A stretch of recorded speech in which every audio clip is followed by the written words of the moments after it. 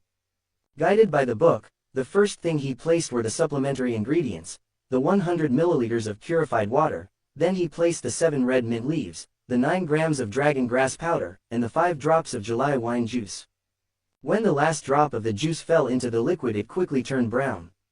Now came the main ingredients. Adrian grabbed the vial with the abyss demon fish's blood and poured it into the pot. This caused the previous brown liquid to turn black and very thick.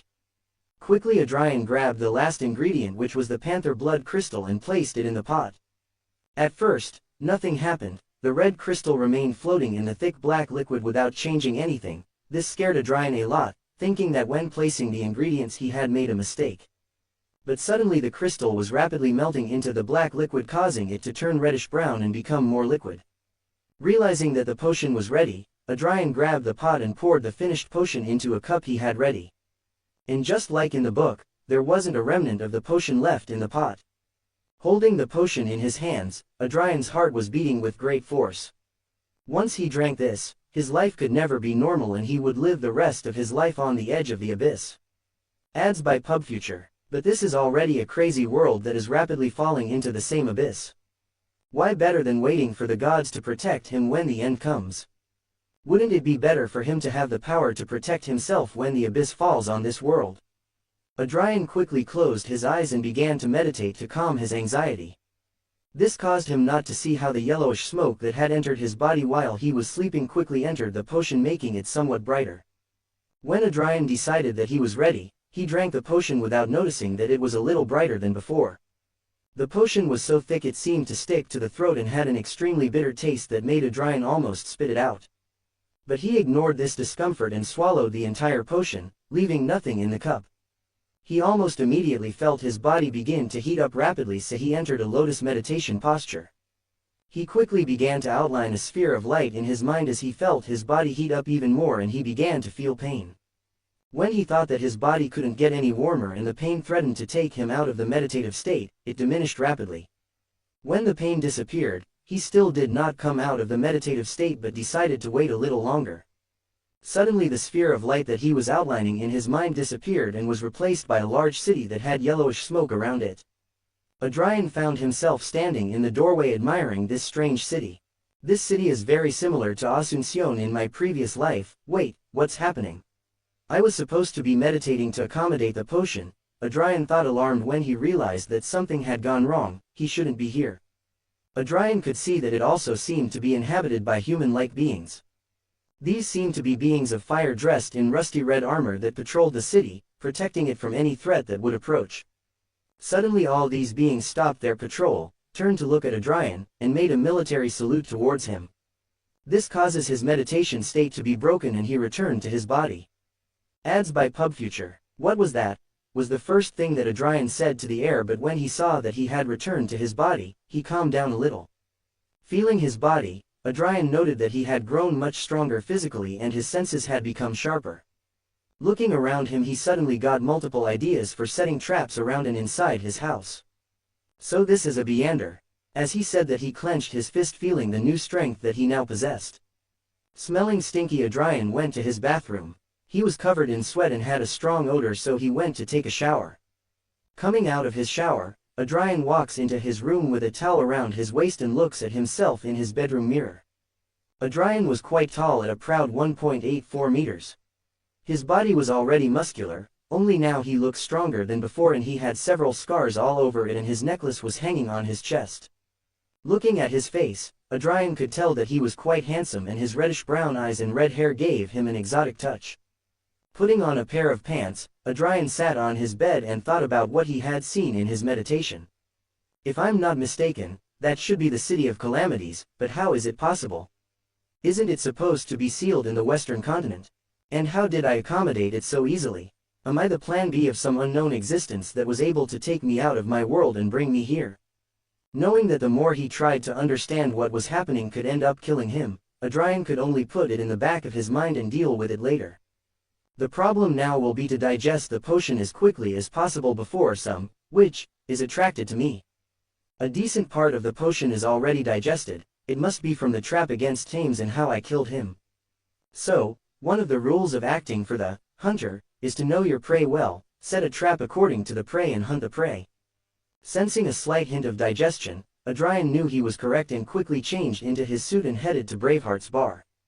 It was time to act. Arriving at the Braveheart's bar, Adrian again asked to see the old man. Being in the same room on the second floor, Adrian entered and saw that the old man was still with the same cold people, but this time there was someone new.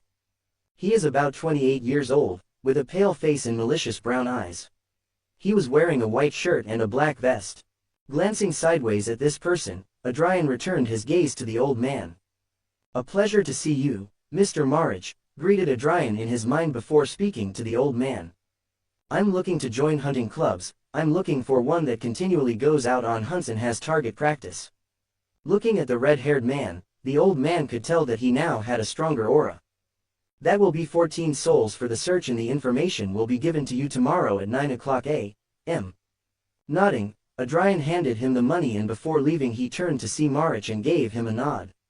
Marich just looked at him and he left. When Adrian left, he took advantage and bought a newspaper for another boy to read at home.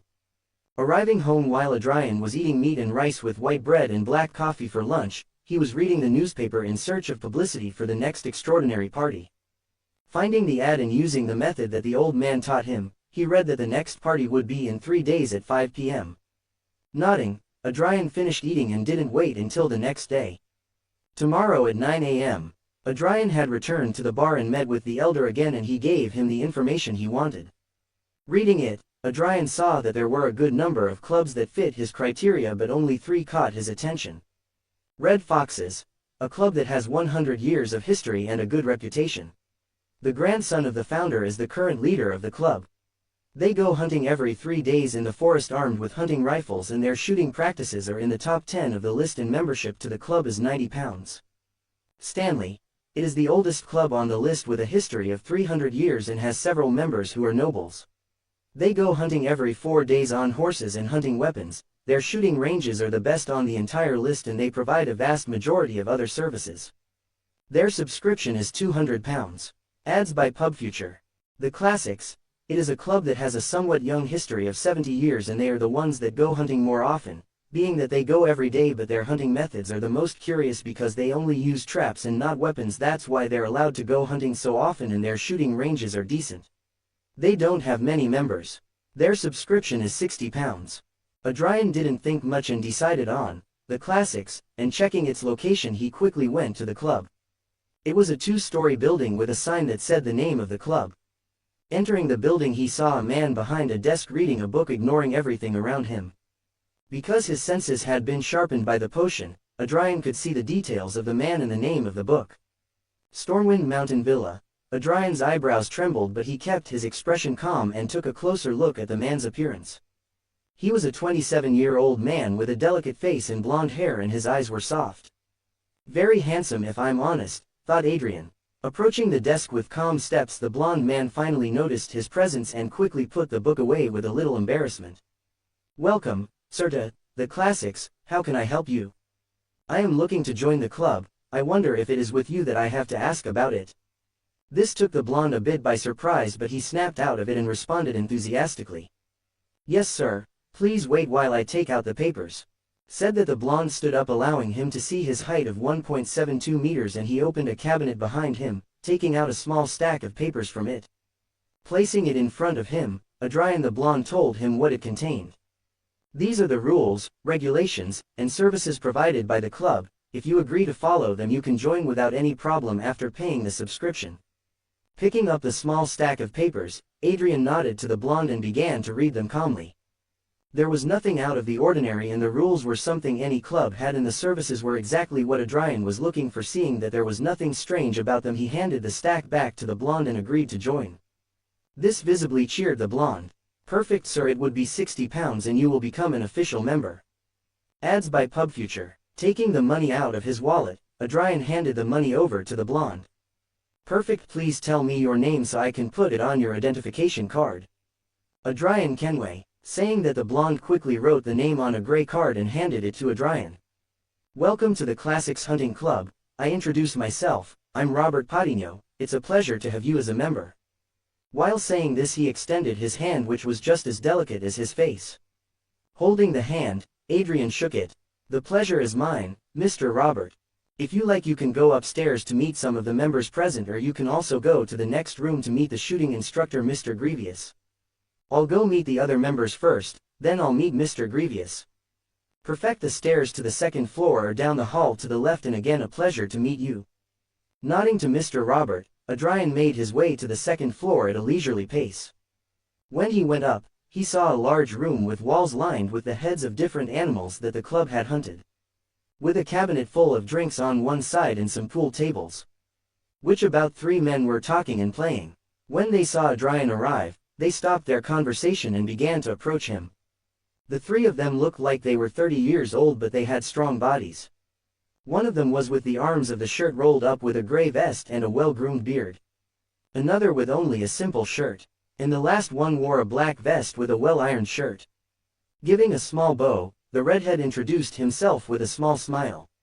A pleasure to meet you, I am Adrian Kenway, I hope we can get along. While they looked at Adrian, 2 of them started whispering among themselves, but thanks to the senses brought by the potion Adrian could hear them loud and clear. It certainly has been a while since a new member joined us. You're right, Charles, and also a young one. It's a bit rude not to introduce ourselves to Mr. Adrian. Realizing this disrespect, the other men turned their attention back to Adrian. Sorry for that offense, allow me to introduce myself. I'm Charles Brown. It's a pleasure to meet you, Mr. Adrian. Mr. Charles was the man with the gray vest and well-groomed beard. Please excuse the manners, comrade, I'm Victor Magnus, it's a pleasure to meet you, Mr. Adrian. Mr. Victor was the man in the simple shirt. Leaving these aside, I introduce myself, I am Isaac Rumi and I am the current owner of the club. Welcome, Mr. Adrian. Mr. Isaac was the one who wore the black vest with the well-ironed shirt. Adrian gave a slight bow. It is also a pleasure to meet you too, Mr. Isaac, Mr. Charles, and Mr. Victor, I hope we can get along well. This made Isaac smile while Charles and Victor just nodded. Would you like to play some pool with us so we can get to know each other a little better? Adrian turned to look at the clock and seeing that it was just 11 o'clock, he agreed. While playing with them, Adrian was able to learn a little about each one and a little more about the missing members of the club, which according to Isaac were around 8. Victor was a 32-year-old single man who believed in the Lord of Storms, and every chance he got he would proclaim his belief. Charles was a 31-year-old married man who was expecting his first child in December and was a believer in the God of knowledge and wisdom. While Isaac was 40 years old, married with 2 sons and a daughter, he was a believer in the Evernight goddess. Honestly, it was very curious that a believer in the Lord of Storms and another believer in the Evernight goddess would get along so well, but Adrian was not one to judge, he had seen worse. After playing for about 2 hours and losing several times, Adrian said goodbye to the 3 of them and went back to Robert. Looking at the blonde, Adrian saw that he was reading Stormwind Mountain Villa again. When Robert noticed that someone had entered the room, quickly put the book under the desk. Seeing that it was Adriana, this managed to calm him down a bit. Hello again, Mr. Adrian, you seem to have gotten along well with Mr. Isaac, Mr. Charles, and Mr. Victor. Ads by PubFuture. Hello, Mr. Robert, yes, it seems that they were quite kind to me, which makes me happy. That's good, I'm glad you got along, and then tell me, Mr. Adrian. What do you need from me? I would like to go with Mr. Grievous for target practice. Or then go down the right hallway and down to the basement, that's where he teaches. Thanking Robert for the instructions, Adrian went to the basement and managed to see that it was very open and conditioned for target practice. An older man was sitting in a chair against the wall as he read the newspaper, ignorant of his surroundings. This man looked 40 years old and was already bald and had a short elegant mustache and seemed to have a monocle over his left eye. This almost made Adrian grab the handle of his revolver under his jacket on reflex. Taking quick breaths to calm down, Adrian approached the supposed Mr. Grievous. Only when Adrian was next to the man did he seem to notice his presence. Folding the newspaper and putting it on his lap, Grievous gave Adrian an annoyed look. What do you want, brat? Can't you see I'm reading? If you want to use the shooting range ahead, just don't bother me. When he finished saying that, he opened the newspaper again. This caused Adrian to just stare at him in shock with his eyebrow twitching in annoyance.